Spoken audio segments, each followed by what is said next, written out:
Good evening, everyone. Welcome to the CIOB and the CIBSE Joint Membership Workshop. First time coming together, and great to see our committee members dialing in straight away. First two names I've seen, Ahmed Hamada and Ali Ayad, who's celebrating his 20th year since being chartered this week. So congratulations, Ali. We'll give it a few minutes for everyone else to join.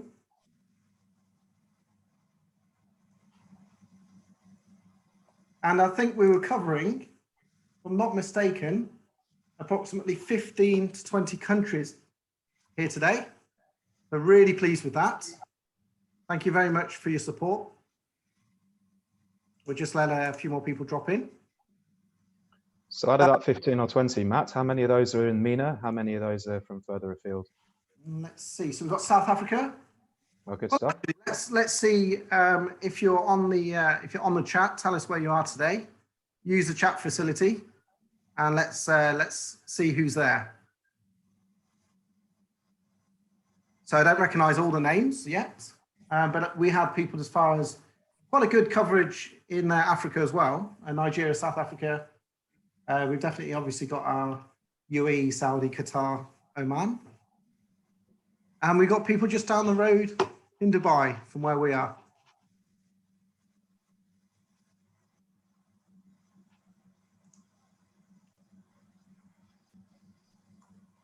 So at the moment, we've got a quiet audience. Now, you're more than welcome to start putting things on the chat if you like. Big shout out to Saba Qureshi, by the way, who's in Abu Dhabi. He's just about to be appointed onto our CIB Abu Dhabi hub as well, following his recent chartered membership, which is great. Fantastic news. Welcome aboard. And I should probably say a big shout out to our new starters as well. So in the MENA region here at CIB, we've had two people for a long time in the Dubai office working region, and we're really pleased to have Lauren here, our second MSEC. She's behind the scenes. She's going to be posting things on the chat, links as we go through this one. And we've also got Justin Hall, who is our training manager for the region. So he just said hello on the chat. So yeah, welcome to you both. Really, really great to see you both getting into it. So yeah. Yeah, so I think somebody's already noticed, and there's a put your hand up facility on Zoom. You can use that if you want to draw attention to the panel, and you can also use the Q&A. We'd recommend, if you've got a question, use the Q&A tab so that we can track it and we can get right to those questions and clear them through. Our aim would be, we don't always say this, but today we would like to answer every single question we have within the given time frame, and I think we'll be good for around about 1 hour. So that's a promise to you all. Okay, so do you gentlemen, would you like to introduce yourselves first of all? Just briefly before we get started, because people are slowly but surely dropping in. Certainly, Reid, do you want to start? Yeah, sure. Hi, everyone. My name is Reid Donovan. I'm the current membership champion for CIBSE, which is the Chartered Institute of Building Service Engineers.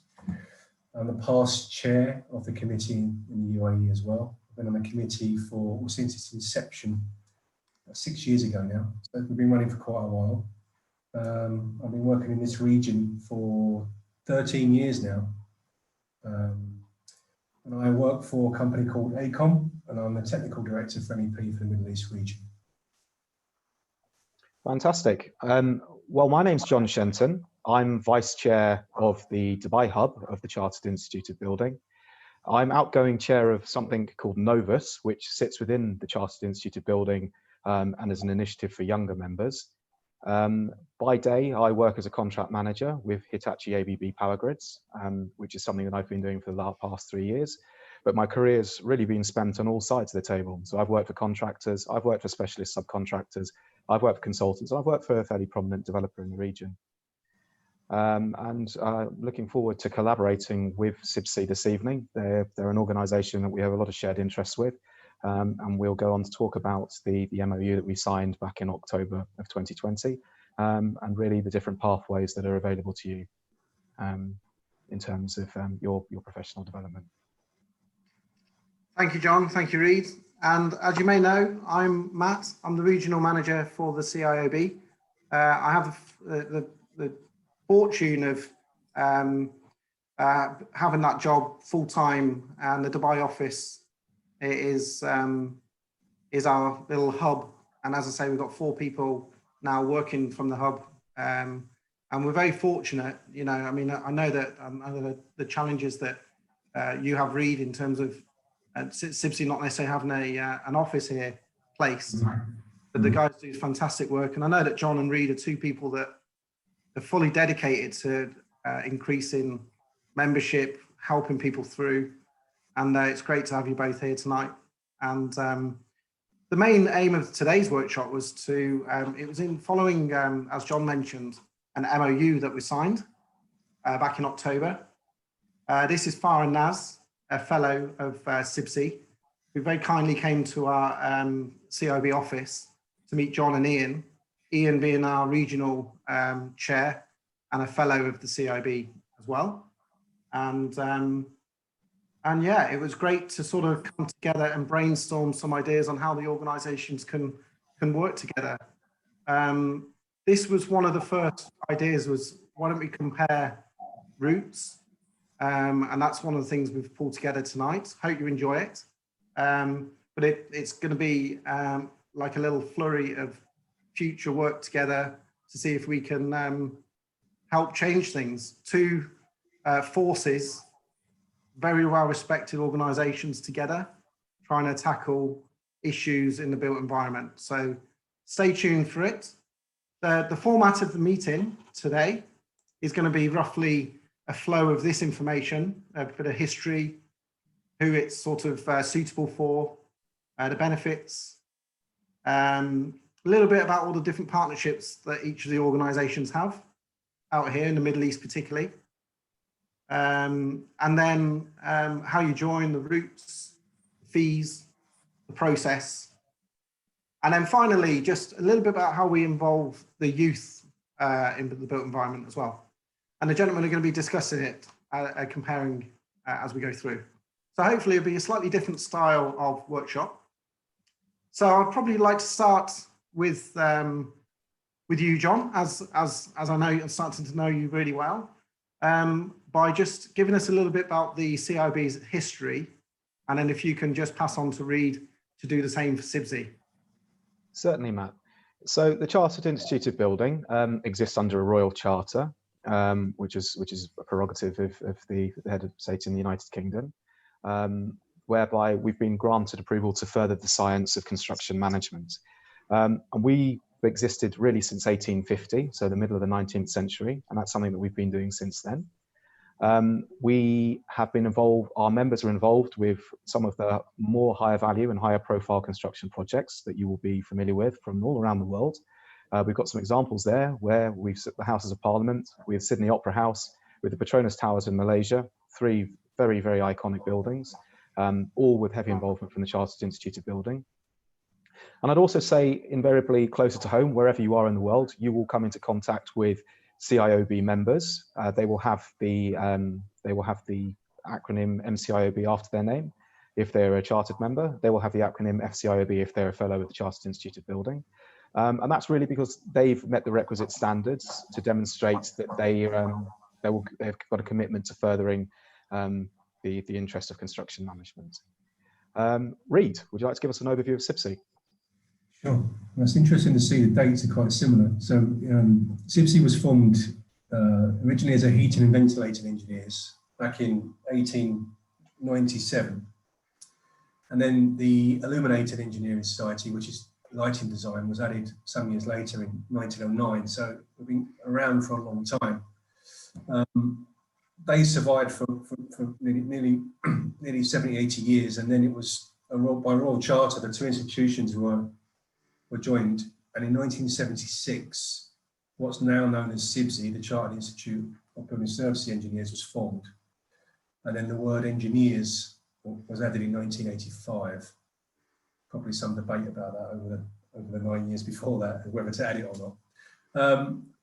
So we do concentrate our efforts in terms of building services design, or in the realm of Middle East region is called MEP.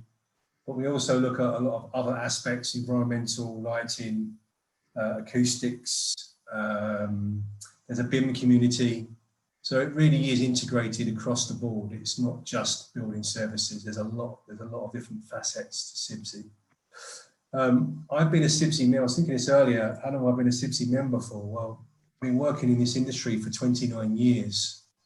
And the first year I started as a junior engineer at the time, as it's called, or an apprentice. I joined CIBSE straight away. So I did my training scheme for 2 years, 29 years ago. And then I spent 10 years of working and education and other routes to chartership. I finally got my CIBSE membership, which then granted me CN status some years later. So it's an interesting journey. I didn't realise until I thought about it at length this morning that it's been a long time since I've been associated with CIBSE. And from a personal perspective, it's been a great journey. I don't really believe I'd be where I am today in my position. You know, I hold a very senior position of responsibility in what I do these days. I head big teams, big MEP design teams on very large scale projects across the Middle East and other parts of the world. And I don't think I would be doing this now, if I'm honest, if I hadn't had that association with CIBSE when I was young and followed that route to chartership and kept me essentially on track to where I am today. So I'm very proud to be a CIBSE member and a great advocate of bringing in new people to the team, and especially with the younger members of the community, which we'll talk about a bit later. Thank you, Reid. So for each organisation, it'd be really useful to know, sort of like for people on the call and people who will be watching us after this call, what sort of people are captured within the networks for each organisation. So, John, if you'd like to go first again and say, you know, who's it for? Who's CIB for? Who's suitable? Certainly, I would say that anybody who's involved with the built environment, so anybody who's involved in constructing a build asset. If I take my own personal example, I came from a non-construction, non-engineering related undergraduate degree. However, in my final year at university, I'd committed myself to a career managing built assets, the natural environment and the gaps between them as an economics undergraduate. And so that was sort of looking at house insurance premiums was a pretty prominent part of my final year dissertation. I spent a significant amount of time preoccupied with risks, the implications of them to different stakeholders in the construction process. And I subsequently started work for what I would know as a design and build contractor. Over here, it's called an EPC contractor for some reason.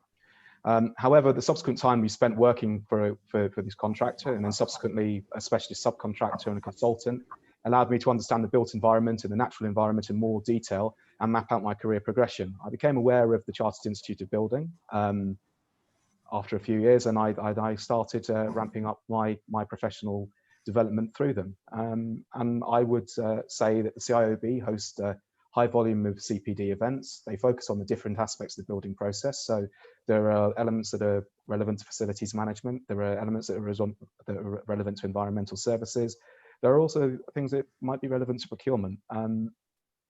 And we indeed provide a hell of a lot of support for students and graduates who come from more traditional backgrounds to myself, who are studying construction management degrees, engineering degrees, and that's really where the support that we provide. Reid. Yeah, CIBSE's not too dissimilar. I mean, I'll go through in some detail the types of people, but as John said, I think same for both organisations. You don't have to be in a certain box to join either of these organisations. I mean, CIBSE is focused on building services, as I said before, but over the years, I've worked with people from all different backgrounds. even people that were structurally led, switched to be a mechanical engineer, or people that were architects that switched to be in building services, or, it's such a vast range of people that can get involved in the building services sector, if you like. So CIBSE has a wide range of people who are suitable. There's no set criteria in terms of your particular field of specialism, because there are lots of specialisms within the CIBSE family. I mentioned lighting earlier. There's even specialisms within lighting itself. So it breaks down into lots of different categories. But so in essence, anyone that's interested is suitable. And I think there's a grade for everybody, if I'm honest. I mean, there's a grade structure we'll come on to later. So there's no real restrictions, from student to graduate, right up to someone like myself that's got, say I wasn't part of CIBSE now, but I had 29 years of experience in the industry. I'm suitable. So it's right across the board, really. I just want to share quickly something with you, because someone was asking me this morning about, what is a chartered engineer? Now, a lot of people do join organisations such as CIBSE to become a chartered engineer. Of course, it doesn't always have to go that far. There's lots of benefits to not having to go that far. But someone was saying to me earlier on a call I had with a client, was asking me what does a chartered engineer actually mean to CIBSE, as it was a CIBSE discussion. And I actually got a quote here from one of our, I think it's from one of the original, it's many years old, but it says, engineers who develop solutions to engineering problems using new or existing technologies through innovation, creativity, and change. And/or they may have technical accountability for complex systems with significant levels of risk. It's quite a mouthful, but it's quite an interesting quote as to what a chartered engineer, who is a chartered engineer within CIBSE. Just thought I'd share that. Okay, thanks. Thank you, Reid. So we just had a question in, actually. Let's have a little look at this one, and you can both feel free to chip in. Sure thing. For an interior design undergrad with a construction project management master, is it valuable or possible to get chartered? And the person's working in the capacity of an engineer and project manager. So open to you both. What would you say? Fantastic. Anonymous, so you're an interior designer with an undergraduate degree in construction project management. I suppose my initial question is, with a construction project management master's, my original question, I suppose, is how long you've been working for. It is valuable and it is possible to get chartered and to achieve, become a chartered construction manager, as some of our members prefer to be called, or a chartered builder. I'd be interested to know how many years you've been working for, and that would influence which route we would advise you to go down. You can correct me if I'm wrong, Matt, but how many years experience is required for the professional review? 3, yeah. There'll be 3 years. So there'll be about a minimum of 3 years of work experience. If you've got 3 years of work experience, then we would encourage you to work towards your professional review. You'd be allocated a mentor from one of the regional hubs. I'm not sure where you are situated in the world. We seem to have some attendees from South Africa and a plethora of attendees from across MENA, but we could certainly put you in contact with a mentor as close to you geographically as possible, and they'll be able to guide you through the professional review. If you were coming at this a little bit later in your career, then there are options for you to progress directly to fellowship. If I'm correct, Matt? Yep. And so that would be an option there as well. Now as well, yeah. Reid, what about CIBSE? Yeah, I think based on what the question is in terms of construction project management and the masters that you're doing, or I think you're probably more suited to CIOB, if I'm completely honest. I think with CIBSE, there's a set of criteria that you need to meet, competencies they're called, and there's a whole bunch of them that you need to cover in a what's called a practice report, and it isn't all focused on building services, of course, but you have to cover 70% of those competencies to be considered for ultimately for chartered status. So I think people from construction management backgrounds will possibly find it a little bit more difficult to meet all those competencies. So I'd be interested to see what discipline of engineering our questioner was working in. So I noticed there is one of the comparisons we always have is I suppose we have a sort of running off of, should I join RICS, the Royal Institute of Chartered Surveyors, or should I join the Chartered Institute of Building? Like, well, if you're looking more of a construction management role, if you're looking for a leadership role, then by all means, that's really what we think you should be positioned here. If you're dealing with Excels and surveying and that sort of element, then RICS would be strong for you. But here, this attendee's identified construction management. They've also identified some form of engineering discipline. I'd be interested to see what that relates to, coming from interior design as well. So feel free to expand on that from whoever asked the question. Feel free, and we'll see if we can get to that. Thanks, guys. It's great to know the sort of the wide range, and I think it surprises most people because before they know, they don't really understand the scope of the organisations. Well, Matt, one of the fascinating things I'll say, we put together a lecture series last summer for a university with a campus in India and a campus in Dubai, and we'd invited somebody from GHD's facade engineering team. We spoke to him anecdotally a couple of months later. It turned out he was a very, very active member of CIBSE, and that for me, I was like, okay, so facades, yeah, of course that fits in very well with CIBSE. So. Yeah. Excellent. Thank you, gentlemen. Okay, so this should be a fairly easy one and probably very, very similar, I would imagine. But do you want to both, I mean, Reid, you touched on earlier about your own sort of journey, but maybe you can start first by saying what you see or what your members are telling you are the benefits of joining CIBSE. Yeah, as I said earlier, a lot of people join CIBSE initially with a goal to become a chartered engineer. So clearly, chartered engineering status and title has a lot of kudos. It has a lot of value. It isn't a thing to be sniffed at. It's not easy to get. And within our industry across the board, not just in the building service industry, but the construction industry, it's recognised. When people see that on your business card, it actually, you do get recognition for that. But there's other professional titles too. It's not just about, as I said earlier, chartered engineer. So ultimately you gain a professional title that that carries some considerable prestige. You can stand out from the crowd. I mean, it does when if you're applying for a job, or your company submitting your CV, which happens a lot in this region, where your CV submitted, the team members of a prospective client will say, I want to see the CVs of the team that I want to, you want to deploy on this project. So that will stand out. A client will be looking for that sort of, caliber of engineer in the profile. It is internationally recognised. We do have a global reach.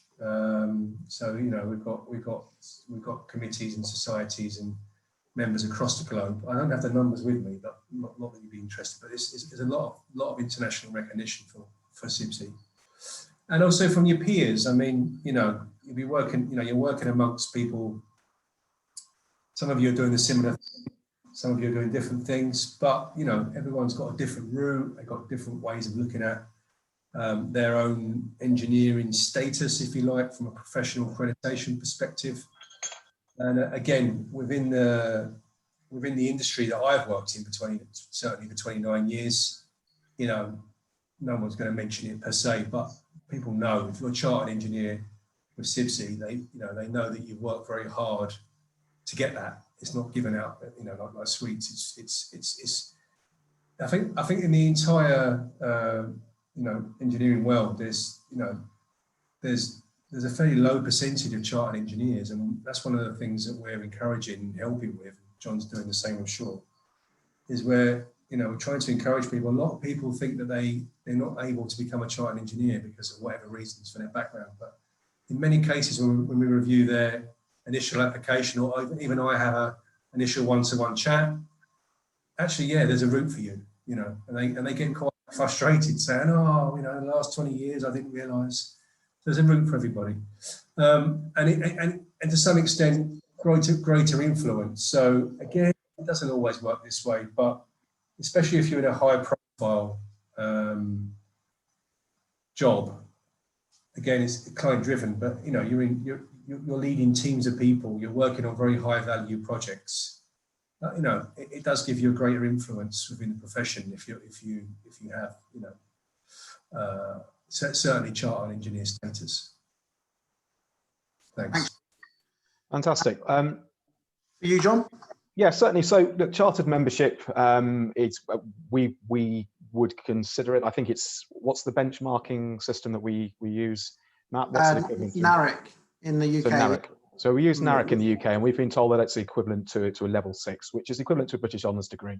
So when you achieve your chartered membership, you'll be recognised as a member of what's recognised as the world's largest and most influential professional body for construction management.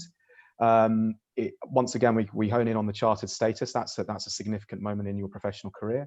It is an international organisation. There are a lot of very national organisations that represent the construction trade at a national level. In terms of those of us working in the region, we tend to be working on projects with multi-jurisdictional application. They tend to have different requirements and have to meet different standards. And that's really where the CIOB comes in and benchmark standards. We provide networking, we provide opportunities for you to meet with your peers, both in a formal setting through CPD. We hold regular CPD sessions. What were you hosting this week, Matt? It comes through so thick and fast. We were doing FIDIC contracts at the start of the week. Yes. Yeah, that was the one. And then next week we've got some virtual reality workshops coming up. We're splitting the themes. We've got sustainability coming soon, so we're just covering loads of different topics. Okay, and that in itself is fascinating because that allows you to keep abreast of developments within the construction industry, and indeed with the direction and things that are moving. But there's networking opportunities there. There's certainly opportunities to meet your peer in a more informal setting. That's something I will come on and touch on a little bit more when I talk about the opportunities that are available for our younger members through Novus, the initiative that we have for our younger construction professionals. And then we have something called the CIOB Academy, which is something that you have access to, which provides a plethora of online learning resources. We publish 2 publications. We have Construction Research and Innovation, which is more of a journal, which is dedicated towards the furthering of construction management as an academic pursuit. And then we have something called the Construction Manager, which is more of a trade piece. So once again, honing on that, you have an international organisation, and I'm sure that we can accommodate you in some way if you are committed to a career working with the built environment. I'm sure we can help you on that path. I've got a question for you both, because myself and Justin were in a meeting with one of our training partners recently. Yeah. And there was a lady who was the lead HR manager, and she was saying that more and more commonly now in the Middle East, as you've said, Reed, the clients are looking for that chartered status. But she said there's been a noticeable shift of that behavior, that they're actually saying, where's how many members have you got chartered by organizations? Where's your caliber? And so is that something you're seeing in your own experience here in the Middle East? Yeah, it is. I mean, as part of my role at ACOM, I also work on the side of bidding for projects as well. And I head projects. So I head teams and projects. So give an example. We had to assign a new person in a role on a current project, and we had to submit CVs, and the client rejected them all because it wasn't a very senior position, but the client said, no, I want a chartered engineer. Now, wow. I couldn't afford a chartered engineer, of course. Yeah. So it is very much focused on it. It is. I think it's. I've been here for too long almost, but I know in the UK back in the day it was very much regarded. But I do believe that in the last 13 years in the UAE, there's always been some kudos to having a chartered engineering status, especially clients. Certain clients are saying, look, Mr. Consultant, I'm paying you all this money to design my building. I want the best people on this project. And they're quite picky. I think over the years, certainly the last 3 or 4 years, the Saudi market especially, which has opened up over the last 2 years, they seem to be more focused on these sorts of things, definitely. That's my own personal experience. I mean, this happened last week. So that was a Saudi client. So Saudi-wise, they're very much wanting the best of the best, as they call it, not my words, but for the lowest price possible. Thanks, Reid. Anything to add on that one, John? No, I would echo those. I'd echo Reid's sentiments about resourcing, and it can be incredibly difficult to get certain CVs over the line if they can't meet that chartered status. And it goes a long way to demonstrating someone's professionalism if you can put a CV down in front of them and demonstrate that they've got that commitment, and that tends to open a few doors. And yes, I share your frustrations in terms of actually having to replace resource on projects, when the client's budget can be unrealistic at best. Yeah. Thanks, gents. Thanks. Okay, so could you both tell me a little bit about sort of the associate partners that you have? I think obviously you got these listed here, but just tell us your own experience of your partnerships, organisations that both have been linked with and been working with. I'll put that on to Reid. Oh, okay. Nice. Yeah, so the main one is the first one on the list there. I won't go through the list, as Matt said, not a big fan of going through lists of PowerPoints, but Engineering Council is the main one. So the key thing there is you're working towards becoming a member of CIBSE, MCIBSE, which is a full membership of CIBSE. There's an agreement between CIBSE and the Engineering Council UK. This is key. This is where you get your chartered status. Because if you achieve the criteria for MCIBSE, there's an agreement between CIBSE and the Engineering Council. Once you go through the whole process, you then automatically get your CN status. There's a very close relationship between the Engineering Council UK and CIBSE. It's been there for some time. Energy Institute, Institute of Plumbing and Heating, the Institute of Mechanical Engineers, and as I said earlier, there's a lot of different societies, but there's an Institute of Lighting Professionals, which is a professional partnership, and mentioned far Institute of Fire Engineers. So fire design is obviously a big integral part of building design, and CIBSE also has a whole division that deals with fire design as well, which is quite a specialism, and it covers everything. Fire design is just not about designing sprinklers, or it's not just about that. It's much more than that. It's a whole field in itself. So they're the main ones. John? Okay, yeah, certainly. So in terms of our associated partnerships, we have companies with accredited programs. We've got some examples there of some of the larger bodies that we work with. We work with some of the more prominent international multidisciplinary engineering consultancies. And indeed, I think we've accredited 1 or 2 contractors, I think, in this region as well, Matt, if I'm correct.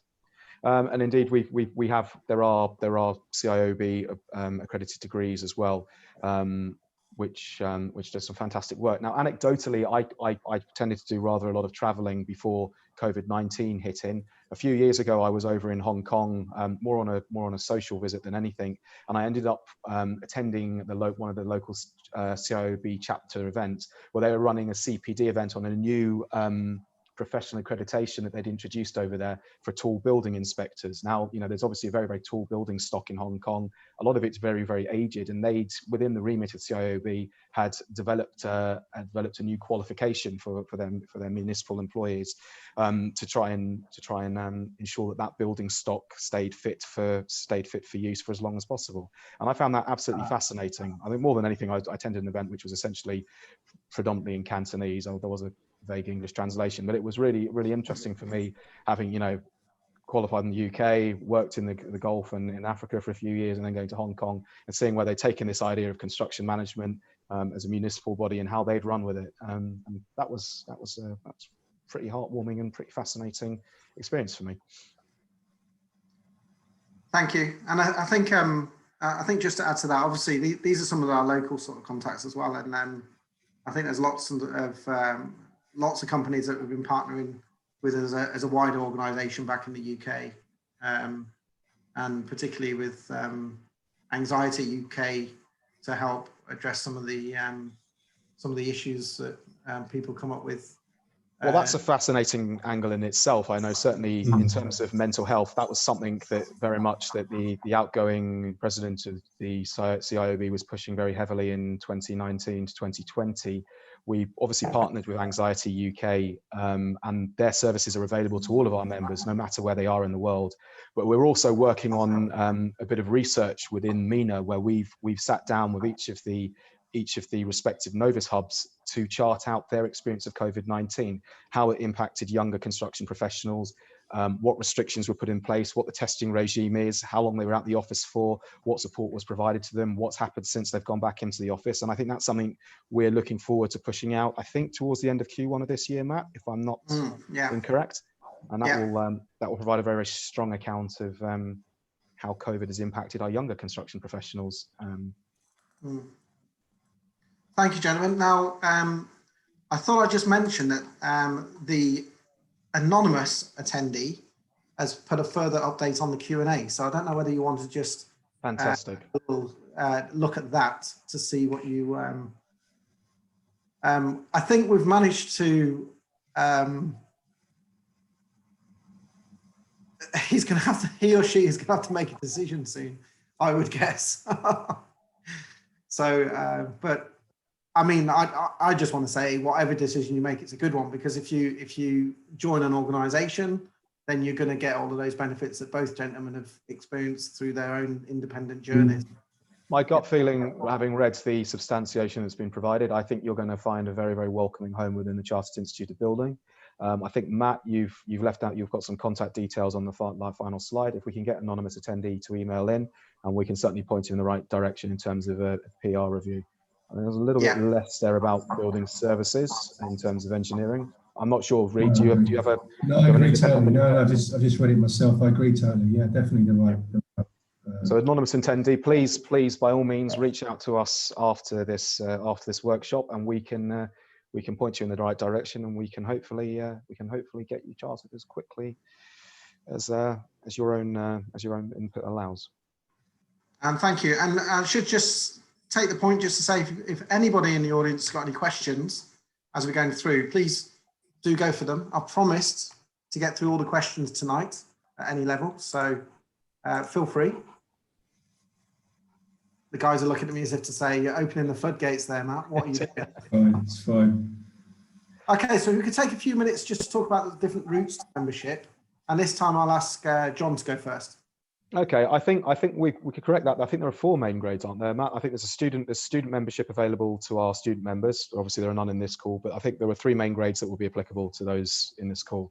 And those will be applicants, those will be chartered, where you become a member, MCIOB, chartered construction manager or chartered builder, and then we have fellowship. Now, obviously, we've identified that 3 years experience would need to be demonstrated.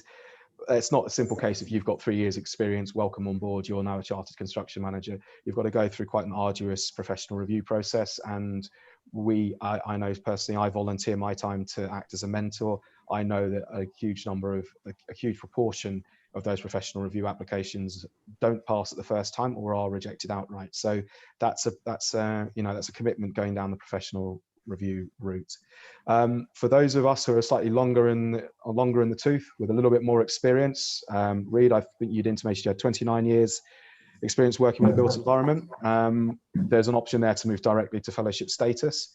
Matt, you're a little bit more for the, I'm a chartered status. I'm chartered. I'm working towards my fellowship. I'm not sure when that will happen, but you're a little bit more familiar with the fellowship route.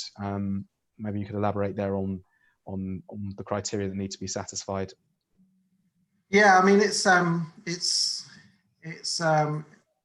only more recently that we've allowed that sort of direct route as well. I think it's usually been the progression. But I think it is acknowledging that a lot of people have bags and bags of experience and they've led organisations, but they've never ever gone through the process of the qualification. So that direct route is there, and it's a slightly different style. It's not as much about the competencies. You have a different approach to the application. You have to write pretty much write an article and all about your experiences, and it's you know, an essay. It's like 3,000 to 5,000 words, I think.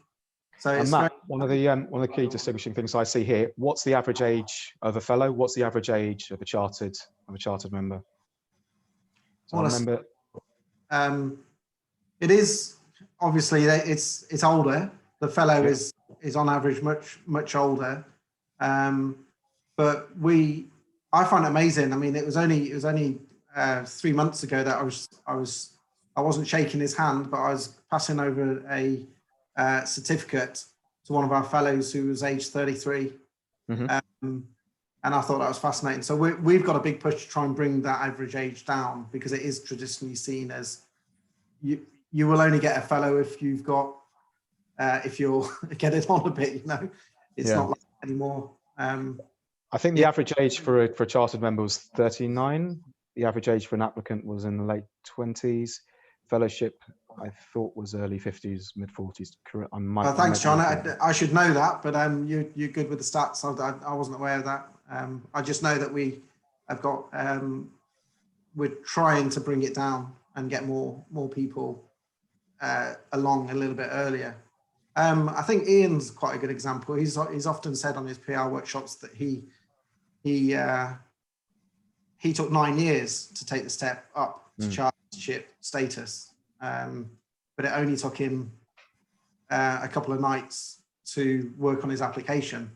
So, which is a sterling point. Is Ian not delivering the next PR workshop? Yeah, that's right. He's on Monday Monday. Yeah. I suppose if there's anybody in the call who's interested in pursuing that route, I mean, there's really no commitment other than sort of attending that session. Have we got a link that we could possibly put in the chat for people to register through? I'm not sure if that's already happened. Yeah, I'm sure Lauren will be on that as we're speaking. Yeah, we'll get that link out. All right, good stuff. Because Ian's a fascinating chap to listen to, and somebody who's very, very learned and with a hell of a lot of experience, both here in the Middle East, Africa, and indeed back in the Midlands as well. There we go. So just as you've been speaking, John, Lauren has put the links on for the CIBSE membership routes, the CIB membership routes, and quite soon the events will be coming on for the professional review workshop. Excellent. Okay, so what about CIBSE, Reid? Do you want to talk through the routes? It's very similar. It's interesting to hear what you've just been saying, because it's very, very similar.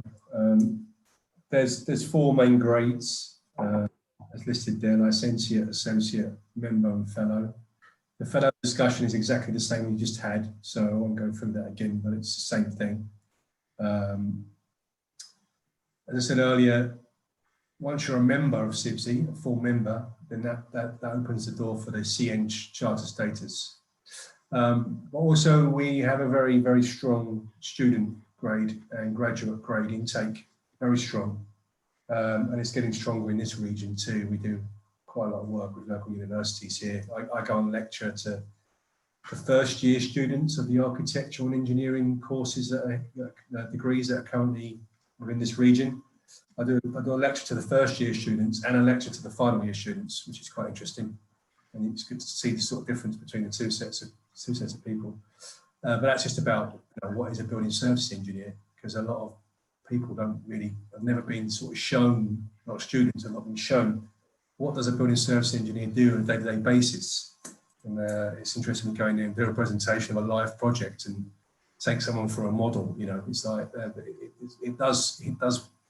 it does start to make them realise what we do.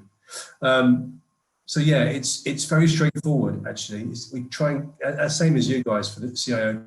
It's kept as clean as possible already. Otherwise, it gets very confusing for anybody that's trying to work out where their route is or where they are.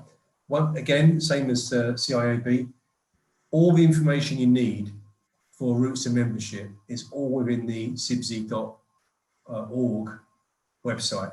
Everything you need, everything. It's a very, very good website, and it's very, very easy to navigate. So it's worth, if you are interested interested in, you know, what grade am I? How do I get a route to membership? It's simply just spend an hour of a coffee, sit down, open a website, read the material that's in there. And if you've got any more questions, then I'm here to help. So at the end, we'll give you some contact details for that as well. But yeah, very similar synergies between CIBSE and CIOB there, guys. Very similar. And I think there's one thing that I noticed. I was talking today about we've got a few challenges with holding on to the grads because for CIB we don't have a noticeable place for them because student membership goes into applicant membership. But if they've just graduated and they're working, then they're staying as a student member for 2 years. So it's quite interesting. You've got that graduate grade, which is addressing the transition, and we're due to launch our own version of that later this year, which will mean that the grads don't go missing, basically. Yeah, exactly. Yeah, we need to find a home straight. It's good that you've. Yeah. How long have you had that particular grade, Reid? Would you know? I'm not sure. It's been around a long time. I mean, also there's also a training program. So I did that 29 years ago. So it's a CIBSE, you know, you go as a student, which at the time was free, and you get mentored for 2 years, and you have to do, I think it was a monthly report I had to write. It was, at the time, I wasn't too happy about it, if I'm honest, but I had to write a monthly report and submit it to CIBSE, and they kept track of me. And at the end of it, I got a certificate to say that I had completed a 2-year CIBSE training, and that went towards my next grade within CIBSE.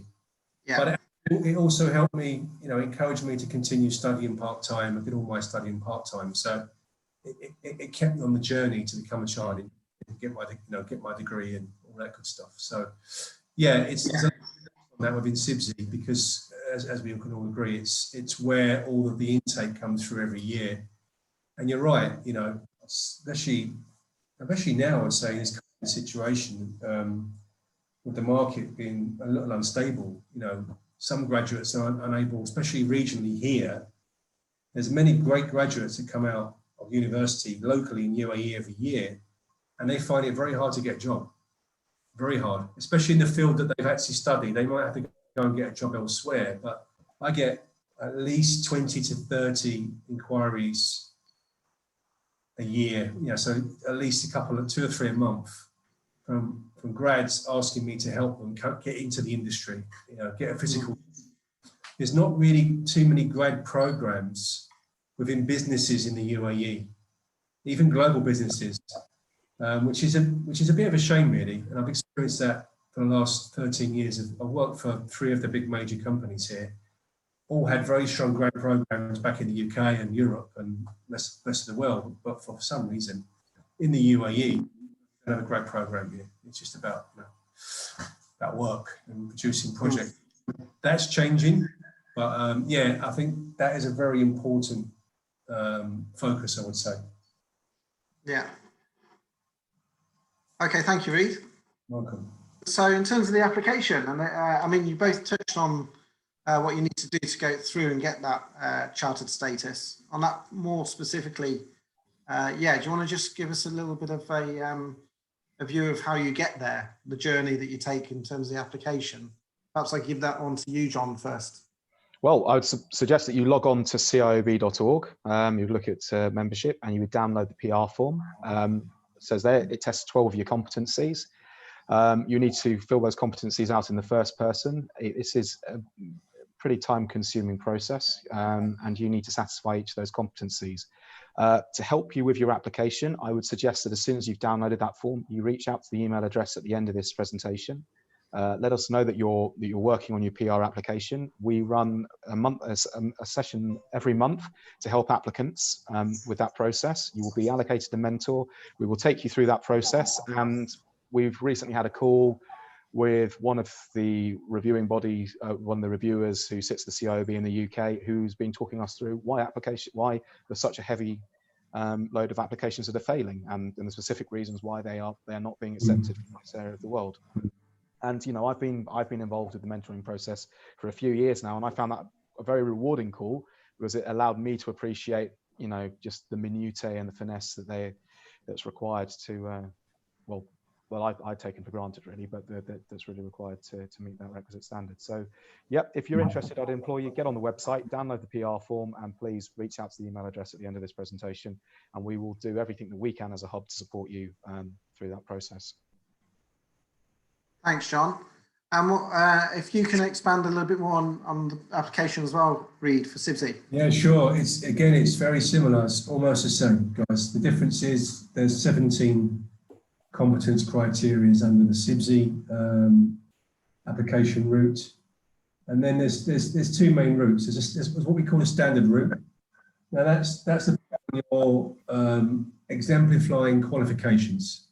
So my experience from working in Europe for most of my career up until 13 years ago, that was pretty standard. So, you know, most people would have a degree, or they would have some form of working towards a degree.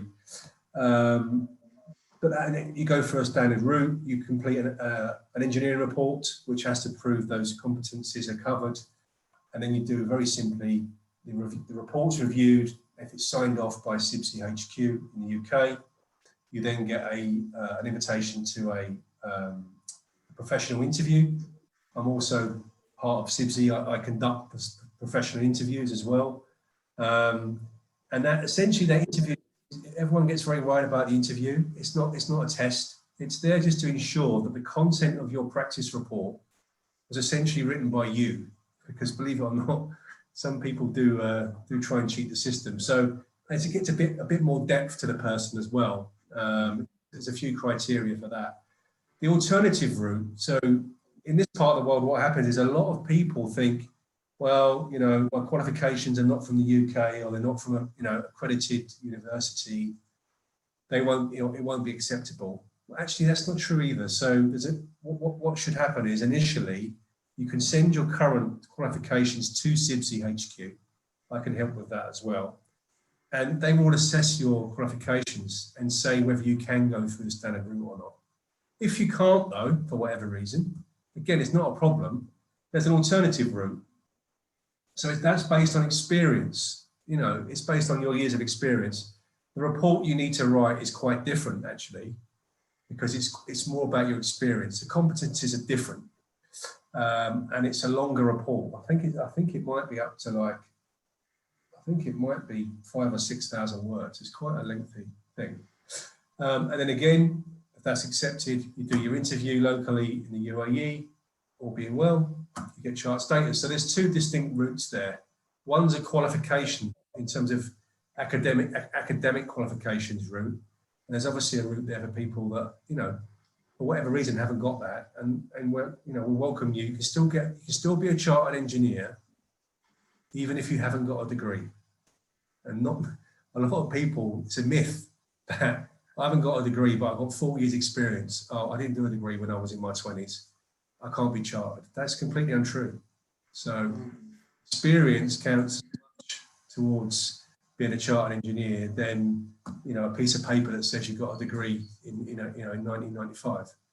It's actually more about experience. When you write your practice report for both routes, you have to demonstrate your experience. It's all about your experience, and you have to show actual examples of where you've gained experience or have evidence, what it's called, in a certain competence.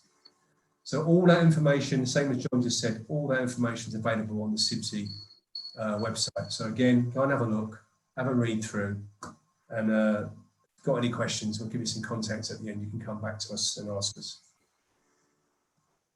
Thanks, Reid. And something that I just think it's quite interesting that you've got like 2 application deadlines, haven't you? In terms of, yes, so it's almost like batched up in that sense. Yeah, it's more of it's one in the spring and one in the start of winter. It's a UK centric thing. Actually, it was spring. It's just changed. It's February and August. Apologies, it used to be different to that in my day. But it's more about actually focusing people's minds to work towards a date to get their practice report completed. Mm-hmm. So, you know, the window's there. In the UAE, though, what I would say is it's unofficial, but in the UAE, we are treated slightly differently because we're not we're not directly there in the UK. So Right. we get applications through, and CIBSE will look at them outside those windows.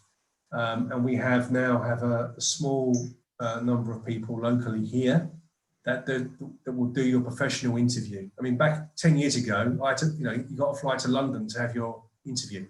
That's all.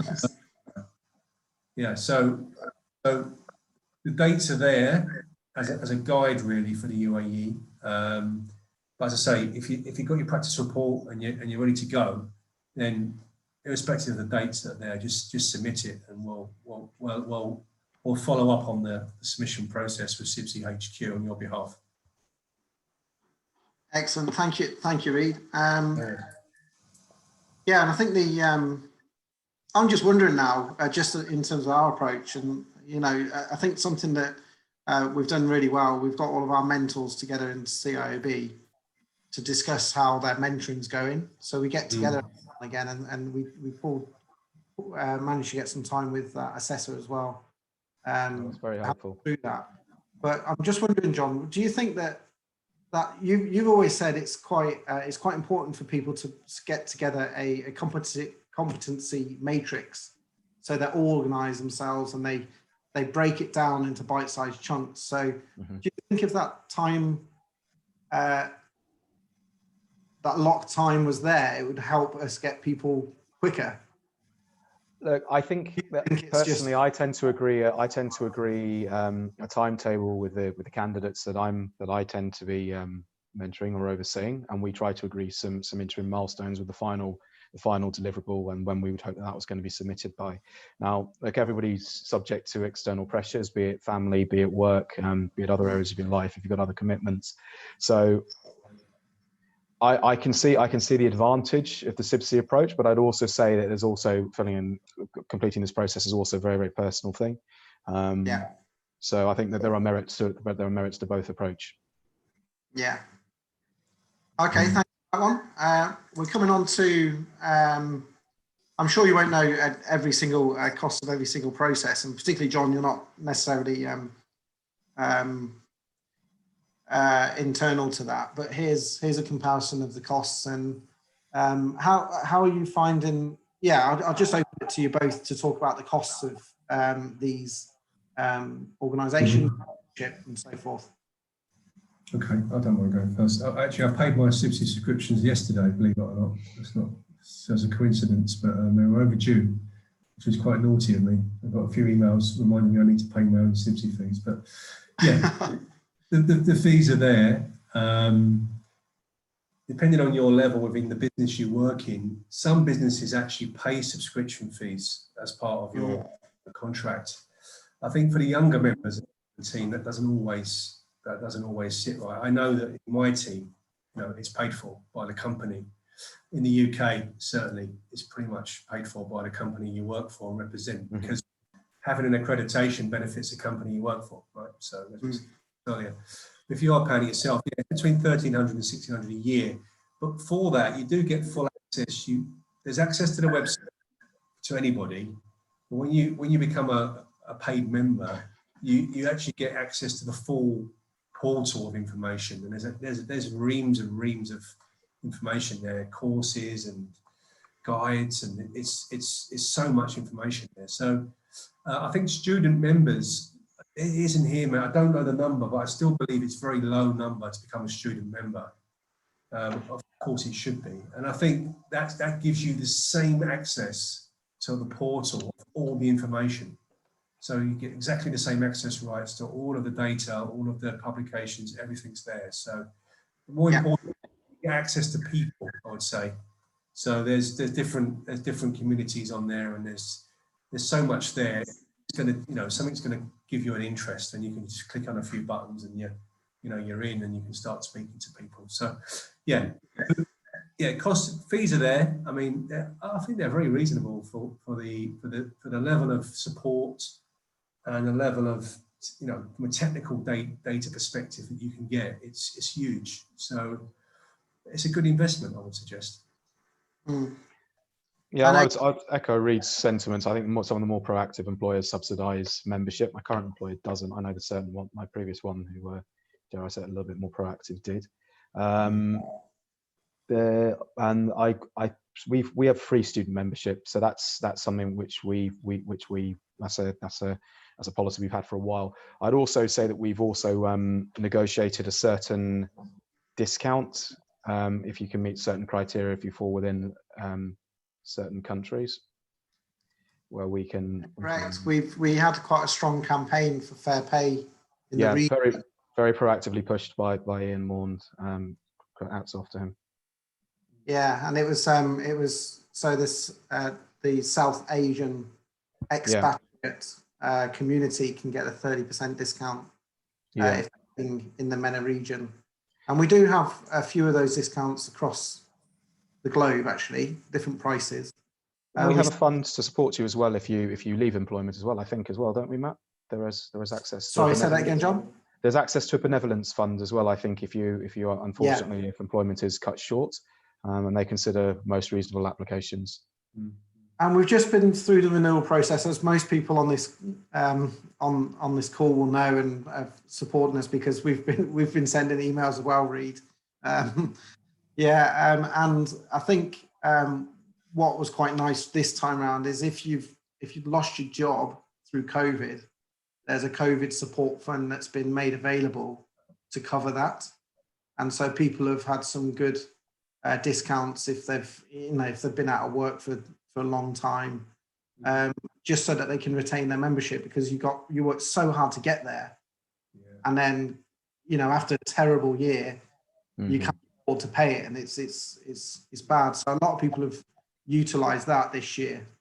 I think it was like over 500 people who have actually supported or got supported through that COVID fund with CIB, so it's quite good. That's great.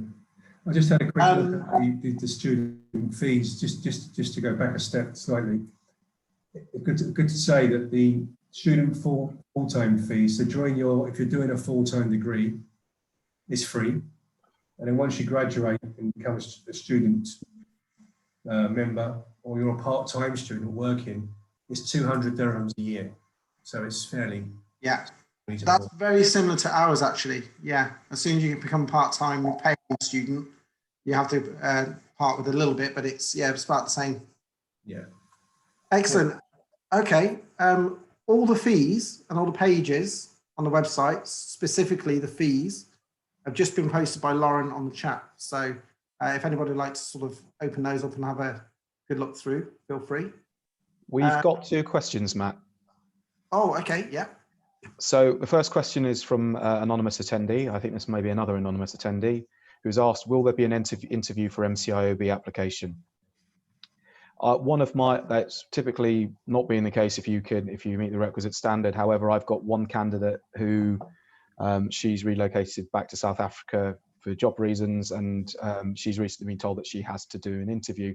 That's really for candidates who are perceived to meet the standard for chartered status, but potentially their application may not have ticked all the boxes, and it's an opportunity to demonstrate their competency through an interview. So the typical process is not there isn't an interview per se at the end of the PR process, but if you fall within a certain band, then you may be asked come substantiate your application with an interview. And the second question, I think, applies to both CIOB and CIBSE. Part-time students from Heriot Watt get a discount fee. Yes, you do, as I just mentioned. So again, have a look at the membership website, and you can see what the small fee is for part-time students. It's very small fee. I think this is to do with the CIOB accreditation of Heriot Watt. Is it? Okay, so apologies. Yeah. As well. Okay. And it's a very good question, because I don't actually know the answer, but I will find the answer and get back to you on that, because would they not be able to? Strong relationship, a historic relationship with Heriot Watt. Would Haroon not be eligible for student membership? Technically, if they're part-time employed, part-time student on a part-time course, then there is a charge. Yeah, that's that sort of small charge. Okay. Reid said. but I don't know whether we have a further one for Heriot Watt. But I can find that, no problem. Certainly. So Haroon, I would suggest you emails at the end of this presentation. Please, by all means, reach out to Matt through direct message or contact him by email. Yeah, I think just in terms of that, I'll just ask Lauren to post our contact details, our 3 email addresses that come direct to the team, because that's a very good question. We'll have that. Thank you, Lauren. And thank you for the question. That's good. Okay, great. Okay, so we've done costs. So,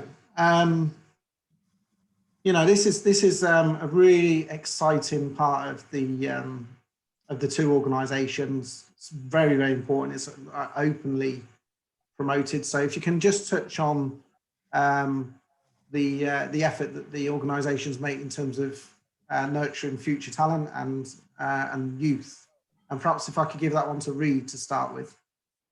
Sure. Yeah. So ours is called YEN. So it's the Young Engineers Network within the UAE. There's the same YEN group across the whole region, different regions of the world. When I was the chair of CIBSE, I was chair of the CIBSE committee for some time, and then I recently handed the role to another member of the committee, and I'm now obviously focused on membership. We worked really hard with building the YEN committee. There's a separate YEN committee, which, you know, young engineers out there, you're welcome to get involved with that as well in terms of the committee. And it really does link people up, students and young engineers that are, you know, in their first job, or they're a couple of years into their careers, or aspiring to be, you know, what they want to be. And it's a very, very close-knit, self-run community of people. So the main committee don't get involved with YEN. We don't mollycoddle them and tell them what to do. They do their own thing. They do things much better than we do. You know, their social media presence was for some time, until recently, till we got fixed to our social media presence for the main CIBSE UAE. YEN were like, you know, holding events all over, you know, all over the social media platforms. So again, sorry to keep referring you back to websites, but it's the easiest thing. All the information, if you literally type into Google CIBSE YEN UAE, you'll get directed in straight away to the CIBSE YEN portal. There's committee chair contact details there. And if you're interested in getting involved, you can directly email from that web link to the individuals in the committee, and they will come back to you. A lot of events are held, again, arranged by the CIBSE YEN committee. It's not by the main committee. And their subject matter tends to be a little bit more, careful what I say, I don't want to disrespect the main committee, but a bit more interesting. It's a bit more cutting edge. They're interested in different things. They're interested in the future. They're interested in digital technology, digital engineering, platforms, you know, efficiencies in working. And whereas, you know, the main committee is traditionally looking at, you know, the other areas that we should always be looking at as well, in terms of, you know, net zero buildings and, you know, guides to, you know, hot water design or mechanical design, electrical design. So I would encourage you, anyone on this call, to get involved with YEN. Again, you know, it's free. It doesn't cost you nothing. It'll open you up to a whole network, a big network of people that are, you know, there to assist each other, which is great to see. And it's a really strong network, and it's actually growing quite quickly. And, you know, we give that committee a lot of responsibility. It's not, again, it's led by, we're not really involved day to day at all. We're just there if they need us. And I'd encourage everyone on this call to have a look at that website and get involved. It's a fantastic thing. You know, if I was a younger engineer now and I had that available to me, I didn't when I was younger. It wasn't available back then. It will be very useful to me looking back. So please do get involved. Thank you, Reed. John. What can I say? As a younger construction professional, as the outgoing chair of Novus Dubai and the regional representative of Novus in MENA, but we know that the construction industry is huge in size. It's regulated by governments. It's specialised along lines of labour craft and professional discipline. It's subject to its own trade customs and usages. And fundamentally, we know that it's undergoing rapid change that I think sometimes it's really only that our younger members truly appreciate. We've spoken about the Chartered Institute of Building. We've identified that the Chartered Institute of Building are fascinated by the interaction of applied sciences, of engineering disciplines, material sciences, and indeed construction management. Now, Novus, that's about our younger members. That's about providing you with a platform where you can attend site inspections, where you can look at big ticket projects. We've been over at One Central, we've been over at the Royal Atlantis in Residences recently, we've been over at Wanzabil, the world's largest cantilever structure. We hold, unfortunately, we would love to meet physically, but unfortunately due to COVID-19, we've held a series of virtual events in 2020 where we had a fascinating and very, very well attended talk on the rise of drones in construction management and in engineering.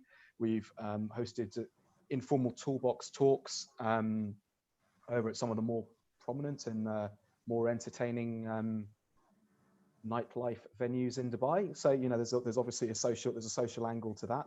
But fundamentally, what I get from Novus that I probably don't get from the CIOB is the idea to associate with peers and myself, with my peers who are a little bit earlier in their careers, who are probably grappling with new technology and actually understand the new technology as opposed to paying lip service to some of the acronyms, and that's something that Novus offers you. So I'm glad to hear that CIBSE has a very, very active young members group. Novus is our active young members group, and if you're young at heart, I don't think there is a cutoff. We've tried to look at 35. Some of our members are a little bit older. If you're young at heart, if you're interested in your profession, if you're interested in your industry, then we'd suggest you reach out to your respective regional chairs and try and get involved. I'll just add one point to that. There's no reason why, as a young engineer, you couldn't tap into both of these. Because if you're not sure about some of the stuff we've spoken about, which route you want to take, get involved in Novus, get involved in Yen, and you'll work it out for yourself, you know, because you'll be speaking to different events. There's a lot of interest across groups. So that's what I would do if I was, you know, 29 years younger. I would join both right now, and I'll get involved in both societies and see what's going on. I had no idea you were that old, Reed, I have to say. I'm very old, yeah, very old. But yeah, I mean, absolutely. And also watch this space as well, because in the progression of our partnership and our MOU, we will get these groups together. I think that would be a really interesting thing to do. Yeah, definitely. What was that fascinating session that we held just before Christmas when we took the students out, and what was it that you ended up? We played Quasar with them. Yes, we had a. The extreme Quasar thing. Contractors versus consultants. Introducing you to some of the challenges that you're going to be duking out in site offices for years and years to come. Let's introduce you to this as early on as possible. Half of you will be contractors, half of you will be consultants. Right, now go get each other. Yeah. Luckily, there's no real bullets. It brought out a fair bit of competitive people. Yeah, but. It was good, and what we've tended to do. I mean, we know that we can, with CIB, we can influence quite a lot of people, but we actually use and empower people, the students within the university, as student champions, in order to cascade our messages and work together. So we've got groups of student champions that are sending the message to their friends rather than being told from somebody in the main hub that they should get involved. You know, sometimes they don't want to hear it from different people. They want to hear it from their peers. So that's been quite useful. And every now and then we all get together. So it's good. It's good. That's a really good idea. I'm going to pinch that. I say we, but I'm verging on the wrong scale of the particular scale. Yeah. Back to university. I mean, I've not done many lectures. I'll get invited into, you know, I've not done it recently because of COVID and stuff, but I was very wasn't sure when I did the first one, Harriet, what I was going into. I didn't know what the university setup really was in the UAE, especially in Dubai, and I was amazed. 37 students in a class, predominantly women, which was quite interesting. Because when I went to university, it was the opposite way around in terms of the ratios, and the enthusiasm for knowledge was just amazing. And I think we need to help these guys get not only encourage them to choose their future in terms of what route they want to take and what career they want to pursue, but also it'd be great to help some of these guys get a job, because as I said earlier, I think it's quite a big issue right now in this region, that we've got many grads coming out of the various universities.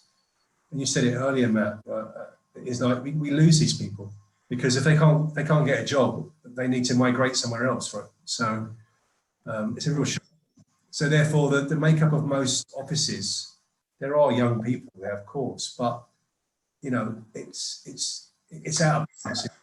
It's much. I'd like to see a lot more young people in my office, in particular. I would love to see more young people, more grads coming in every year.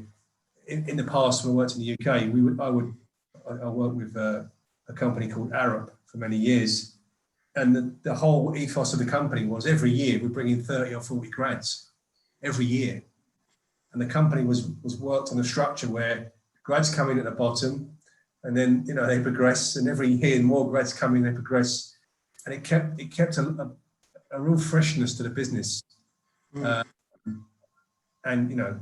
it's amazing. I think we've lost some of that regionally here, and it'd be nice to try and get that, start working towards getting that back. Thank you, Reid. I really want to draw attention just to, sorry to steal the show a little bit here, Reid, but Lauren posted an event that's coming up from Novus, and it's celebrating the International Women's Day. We really want us to spread the word on that. It's got some really great young women in construction in the region. John's going to facilitate a roundtable discussion, and it's going to be really good. So please register for that, but not only register, go and tell a few friends if you don't mind, because we really want to make a big effort of that next Monday night. So please take a look at that. The link is on the chat. Okay, so I know we've got a couple of questions, but I'm probably just going to pop to the what is the last slide, just to say. So if I'm sort of wanting to get involved, obviously this is the LinkedIn pages that are equivalent for both. Now from our perspective, the CIB Middle East, North Africa, this is over 1,000 people who are like-minded, who are following this group. Everything that we do, everything we want to talk about is going off this group. So we'd encourage you and your colleagues and your friends to follow this group. It's free. There's no reason not to see the messages that are in here. They're all relevant. And I'm sure that's the same story for you, Reid, at CIBSE. Absolutely, yeah, exactly the same, yeah. Just generally then, a question for you both. So how would you get involved locally? I mean, if you're sort of, I guess I'm going to ask you the question, how did you used to get involved before COVID, and how would you get involved now? I don't mind going first. I think a lot of it is web, it's social media platforms. Most of our knowledge sharing and information about up and coming events or webinars is via LinkedIn. That's predominantly there. We've also got a Twitter account, I believe, but I don't think that's used so much. So it's predominantly LinkedIn, and as you said, Matt, best thing is to get on there and follow both of these organisations, and your feed will be, every other day there'll be something in your feed about either organisation, about an event or something. It's a continuous process. We have a focused person within. There's two people actually within the CIBSE committee that just focus on events and CPDs. and that's been, it's not been too great in the past. I've got to say, a year ago it wasn't as good as it is today. So both our social media presence and the frequency of the CPDs has now got much greater. There's also, as I said earlier, the Yen group as well. So that has a separate digital platform as well on LinkedIn. So I'm on both of those, and I get updates daily on my LinkedIn feed from both of them. I'm sure it'll be the same for you guys, Matt. Yeah. Yeah. John, just how did it sort of work before my time? Because I've been here about a year before the outbreak. So what sort of things were you doing before? Well, we would, as I say, in terms of CPD events, those would physically take place. I believe it was out at the Montgomery, was our preferred venue. In terms of Novus, we tended to do a site inspection every month or every other month, which was a physical inspection of one of the more prominent or projects taking place, certainly within Dubai. Since then, obviously, everything is being hosted virtually.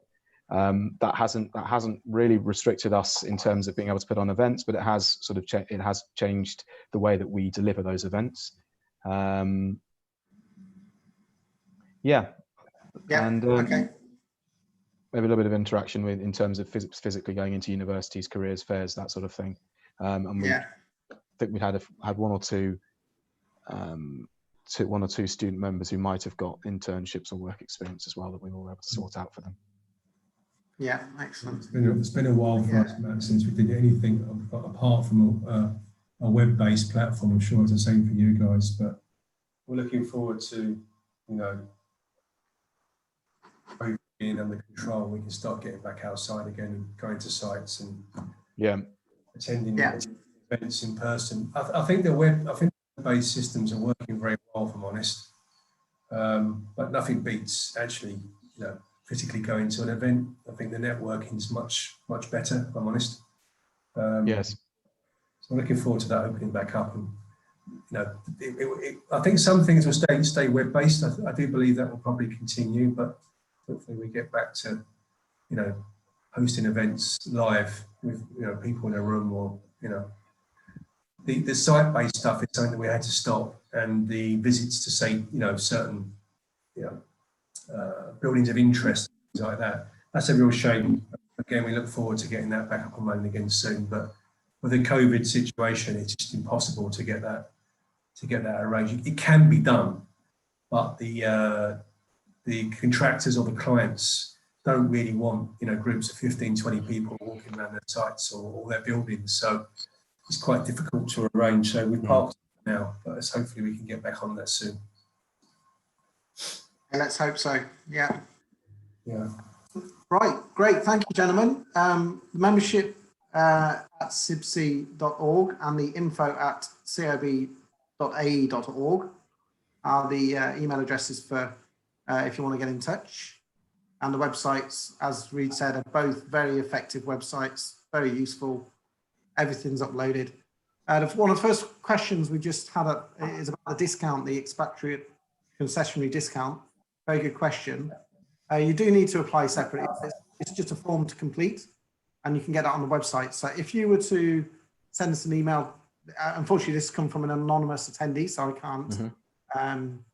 I can't send you an email, but you send it in and we'll reply back with the form, no problem. In fact, I think Lauren is just about to give some information on that one, so that's good.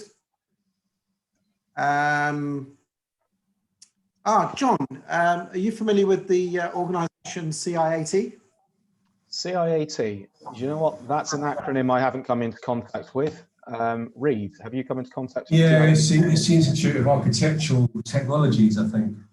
Okay. Right. Yeah, it's quite, I've not had any dealings with them at all. Okay.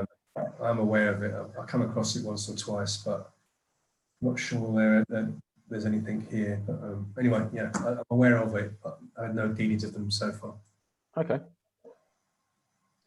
So that question, it's not necessarily off topic in terms of organisations, and we'll certainly we love collaborating. We love working together.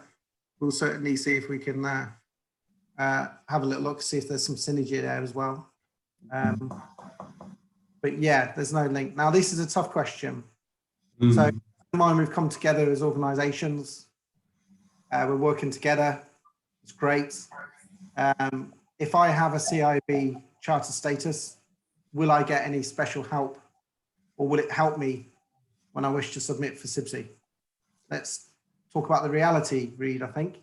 It's a good question. It is a very good question. It's a question I'm often asked, not just with IOB chartership, other charter institutions.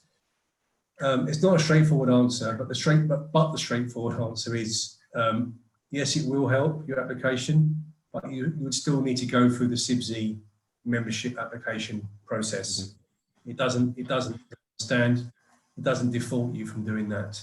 So there's no, as I understand that, there's no special dispensation between the two at the moment to allow one to feed into the other. So, but it would help you, because if you're chartered with CIOB, it would pretty much give you the right credentials to become a CIBSE full member anyway, because you've been obviously gone through a process as John outlined before. So it will definitely help.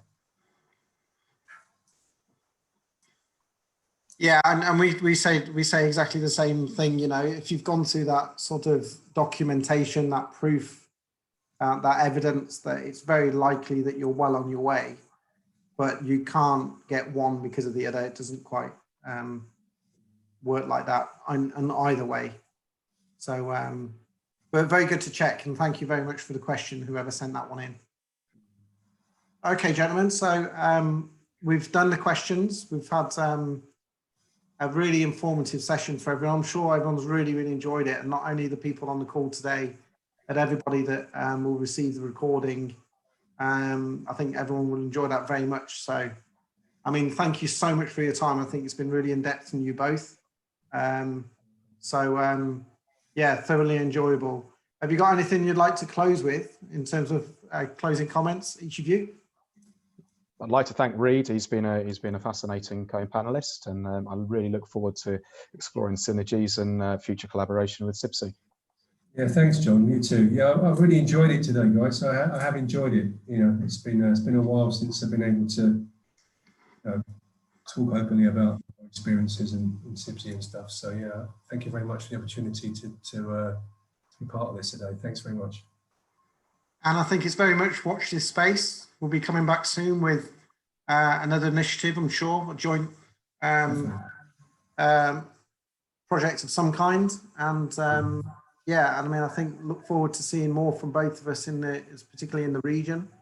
And yeah, thanks for everyone who tuned in tonight, and thanks for our very special panelists. Thank you very much, and enjoy your evening. Good night. Thank you. Good night.